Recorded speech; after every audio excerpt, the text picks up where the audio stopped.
Alright, this is Mr. Vaughn with video lesson 10.1 through 10.5. It's all the lessons for chapter 10. It's all on volume and surface area. Make sure you have your notes set up Cornell style. And here are your reference pages in your textbook all through chapter 10, and then we've got more specific things if you are confused on anything and need further references to look it up. Also, on your California Math online, they have tons of great videos and animations and explanations. So if you're struggling on this, I would suggest going there besides looking at your notes. So some information you may have heard before, but we're going to go over it again. Volume is the space inside a three-dimensional figure. Area is figuring out the flat object, right? So this is 4 by 5. The area of this is 20. That's a two-dimensional figure. It just has two dimensions. If you look at this blue thing down here, this is three-dimensional. This is you would figure out the volume of that. That's what we have to deal with on those. This is called a rectangular prism. A rectangular prism. It's a 3D figure with a rectangle for a base. And most three-dimensional figures are named for their base. So this has got a rectangle on the bottom, therefore it's called a rectangular prism. We'll get to a triangular prism in a minute. I bet you can guess what it has on the bottom. A triangle. So let's see, some letters. Capital B. Capital B is now standing for the area of the base. This is an uppercase B in contrast to the lowercase b that we used to calculate the area in the last chapter. So there's your background information. Volume is the space inside a 3D figure. Rectangular prism is a 3D figure with a rectangular base. And capital B stands for the area of the base. So how do you figure out the volume for a rectangular prism? Well, you just multiply the length times the width times the height. All these numbers together. Okay? All these numbers together, you just multiply them together, and that's the volume. And what you're really doing is you're figuring out the area of the base, that's this capital B, and then you're layering that on there however many times the height is.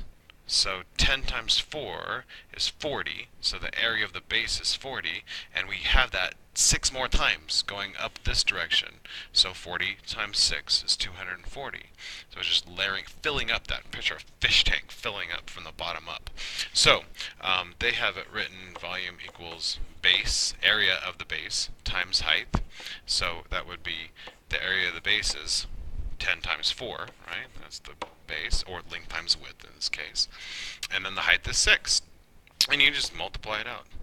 40 times 6 equals, I'm running out of room here, 240. And because we're dealing with volume and three-dimensional figures, it is feet cubed. So 240 cubic feet. That is a big fish tank if that was a fish tank. And it would take 240 cubic feet of water to fill that up, or gravel if you wanted to fill it up all the way with gravel. So that's volume of a rectangular prism. Moving on to volume triangular prisms, like I hinted to earlier.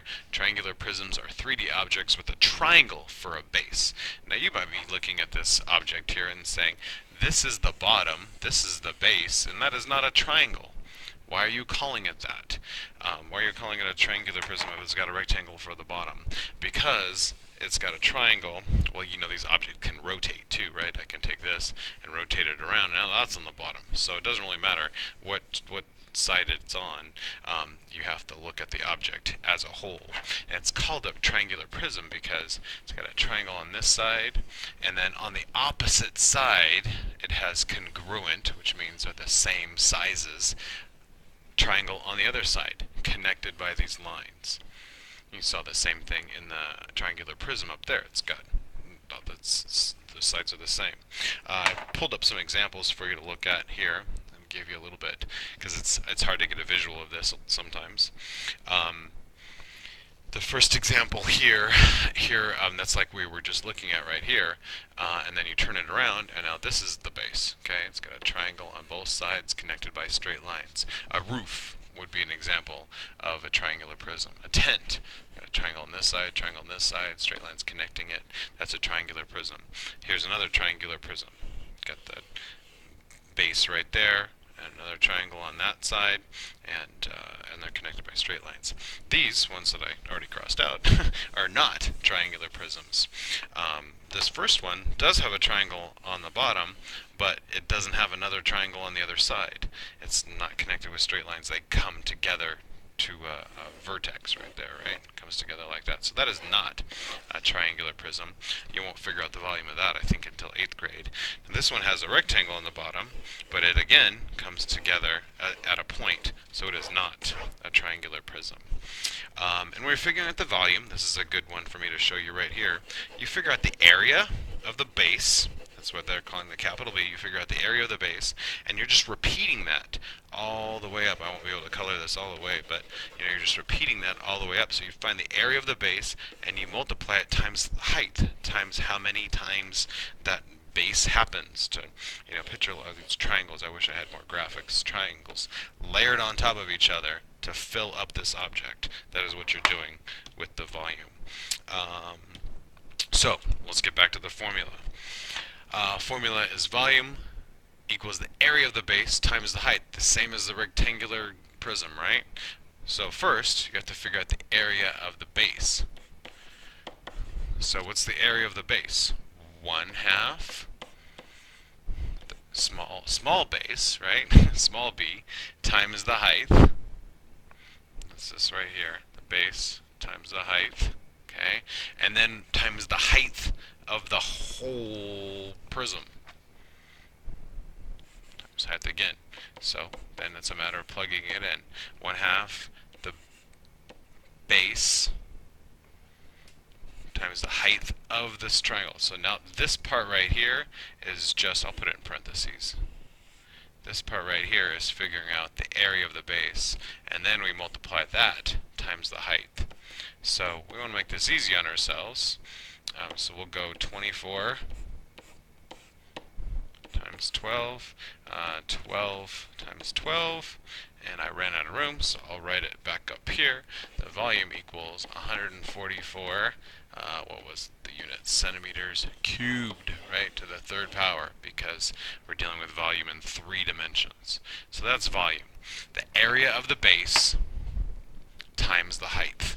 And this is true for cylinders and octagons that are 3-dimensional also. You figure out the area of the base, multiply it how tall it is, and that's it. So, moving on. Lessons 3 through 5 are all about surface area. Make sure I started the, the timer.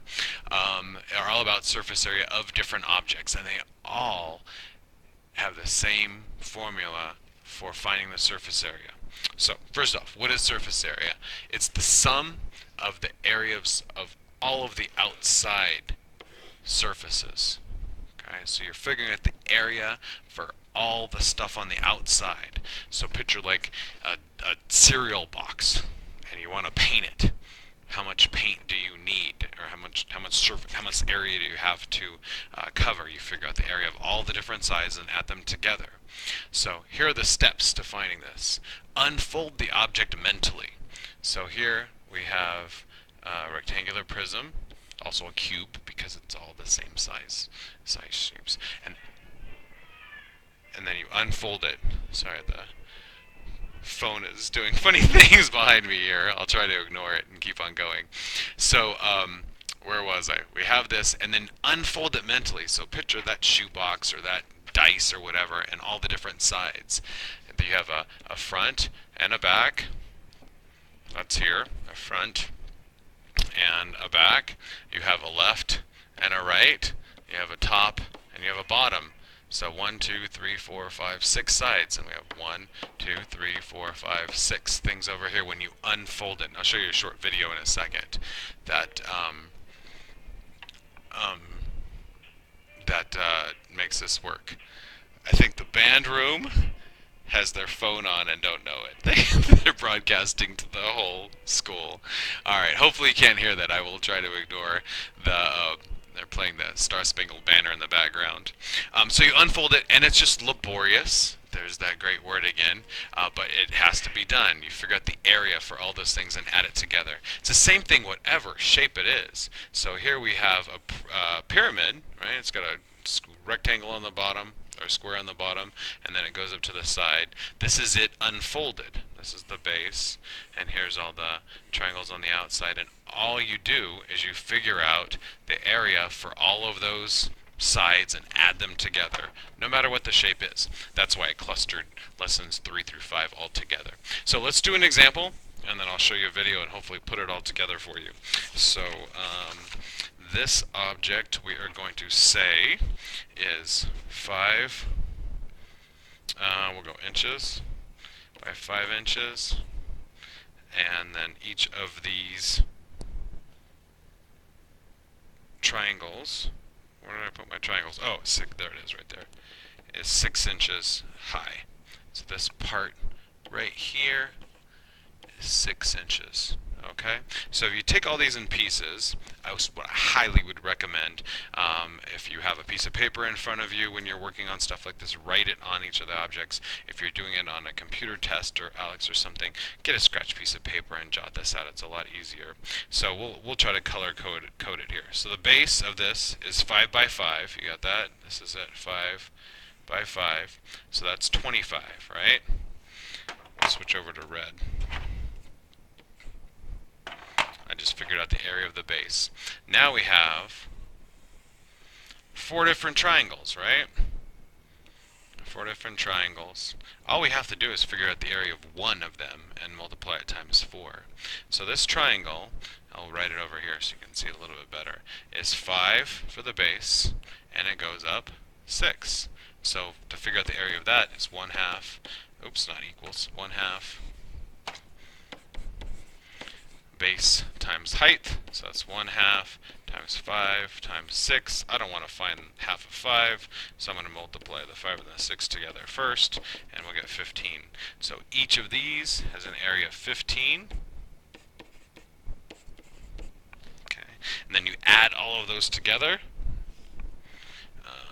25 plus 15 plus 15 plus 15 plus 15, 1, 2, 3, 4, 15s. I won't make you watch me add that up. It comes out to 85 inches.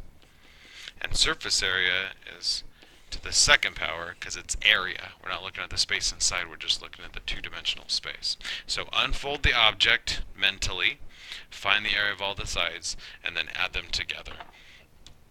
Here is a cool little thing that shows you volume and surface area. So here's volume equals, this is a rectangular prism.